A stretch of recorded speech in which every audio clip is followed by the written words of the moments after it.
ಮೇಘಾಲಯ ರಾಜ್ಯಪಾಲರಿಂದ ಗೌರವ ಸತ್ಕಾರ. ಕೂಡಲಸಂಗಮದಲ್ಲಿ ನಡೆದ 38ನೇ ಶರಣಮೇಳ ಕಾರ್ಯಕ್ರಮದಲ್ಲಿ ಬಸವನ ಬಾಗೇವಾಡಿಯ ವೈದ್ಯ ಡಾ.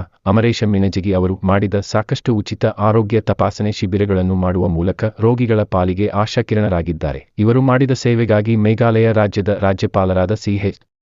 ವಿಜಯಶಂಕರ, ಡಾ. ಗಂಗಾಮಾತಾಜಿ, ಬಸವಯೋಗಿ ಸ್ವಾಮೀಜಿ, ಪಿ.ಸಿ. ಗದ್ದಿಗೌಡರ, ದೊಡ್ಡನಗೌಡ ಪಾಟೀಲ್ ಸೇರಿ ಡಾ. ಅಮರೇಶ ಮಿಣಜಗಿ ಅವರನ್ನು ಸನ್ಮಾನಿಸಿ ಗೌರವಿಸಿದರು. ಸಾಕಷ್ಟು ಕಡೆಗಳಲ್ಲಿ ತಮ್ಮ ಸ್ವಂತ ಖರ್ಚಿನಲ್ಲಿ ಪ್ರತಿ ತಿಂಗಳಿಗೊಮ್ಮೆ ಉಚಿತವಾಗಿ ಸೇವೆ ಮಾಡ್ತಾ ಇದ್ದಾರೆ. ಬಾಲ್ಯದಲ್ಲಿಯೇ ಬಸವಣ್ಣನವರ ತತ್ವ ಸಿದ್ಧಾಂತಗಳಿಗೆ ಪ್ರಭಾವಿತರಾಗಿ ಬಸವ ತತ್ವ ಸಿದ್ಧಾಂತಗಳನ್ನು ಮೈಗೂಡಿಸಿಕೊಂಡು ವಿಶ್ವ ಬಂಧ ಬಸವ ಸಮಿತಿ ಅಧ್ಯಕ್ಷರಾಗಿ ಸೇವೆ ಮಾಡುತ್ತಾ ಸಾಕಷ್ಟು ಧಾರ್ಮಿಕ ಕಾರ್ಯಕ್ರಮಗಳನ್ನು ಮಾಡಿಕೊಂಡಿರುತ್ತಾರೆ. ಬಸವ ತತ್ವ ಆಚರಣೆಯನ್ನು ಪಾಲಿಸಿಕೊಂಡು ಅವರು ತಮ್ಮ ಸೇವೆಯನ್ನು ಸಲ್ಲಿಸಿರುತ್ತಾರೆ.